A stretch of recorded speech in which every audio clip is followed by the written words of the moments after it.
盧海鵬、李麗蕊同埋江欣燕。唔該晒，呢位同事，唔該晒。嗱，我知道咧，其實我哋每一位參賽者咧，佢哋今晚水準都相當接近嘅。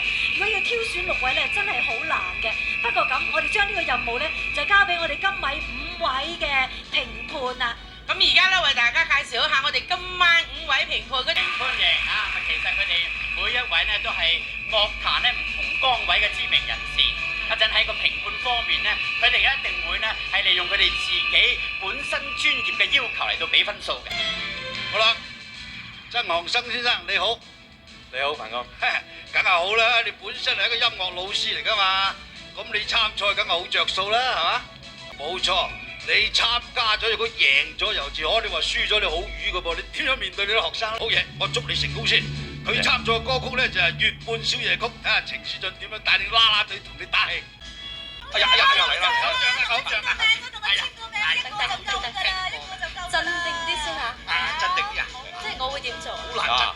嗱，你老實講，咁若果係唔揈開嗰啲歌迷咧，你就唱唔到歌啦；揈開咧，咁你又驚得失佢哋啦，咁你點做啊？你話啦。嗱，你嚟到呢度咧，都係想聽我唱歌啫，係咪？係啊係啊。咁如果你拉住我，我咪唱唔到歌啦，係咪？拉住唱唔到啊？係咯，唱唔到。咁點啊？咁不如咁啦，等我唱完歌之後，出去我同你簽名又好，影相又好，到時先啦，好冇？好啊。等我唱完歌先啦。好啦，最少啦，開啦嚇，好嘢喎！你嘅學技。哎，我說陳偉強啊，我知道你參加的歌曲是一首國語歌，你是不是認為自己的國語比廣東話好呢？我諗呢個問題都唔係即係主要呢個問題啦。咁因為咧，我覺得呢隻歌咧就比較適合我，咁所以咧唱國語，我諗試下咯。哎，你識講廣東話嘅，係啦，我想再問下你啊。咁啊，若果係你比賽嘅時候唱呢隻歌，呢隻歌你知道係女仔唱噶嘛？你能唔能夠發揮得淋漓盡致咧？咁所以咧就選咗呢隻歌唱。好，謝謝你，準備一下啊！咁啊，陳偉成準備嘅歌曲咧就係《只有分離》。嗱，何少峰，我知道你咧參加過啲模仿大賽，模仿 Leslie 得到第1名噶嘛，所以我今晚咧我就長翻啲頭髮啊，同你模仿下，大家鬥切磋下，好唔好？好啊，啊，咁啊，嗱，唱翻首嘢話，好，1、2、3，我無心睡眠，老交戰，踏着金啊，好嘢，真係冠軍，即係冠軍。好啦，咁你準備下先嚇。OK， 好。好，我知道佢參賽嘅歌曲咧就係 Stella。多謝你哋。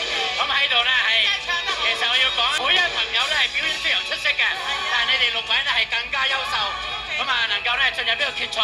咁啊喺6月28號咧，我哋咧就會喺決賽方面咧睇到你哋嘅演出㗎啦。係啊，到時佢哋6位咧就會迎戰嚟自廣東省嘅6位代表，一齊嚟到爭奪第1屆省港杯歌。全香港嘅觀眾咧就會全力支持你哋，同埋同你哋打氣啊，俾啲心機啊！今日唱得咁好。好啊，咁啊，我哋今晚咧亦都要多謝咧，就係我哋5位評判，個個真係好落力㗎，你哋幫我。謝每一位嘅現場觀眾，你哋落力嘅打氣，喺家庭嘅觀眾，我知道你哋亦都好落力嚇。你哋估中邊6位啊？估中係嘛？好啊。係啦，多謝我哋同事啦嚇，阿敏哥啦、豬仔啦，同埋嘉賓評判嘅彭哥佢哋嘅，多謝晒。好啦，我哋今日呢個香港區嘅選拔賽告段落啦，多謝大家收睇，拜拜。祝各位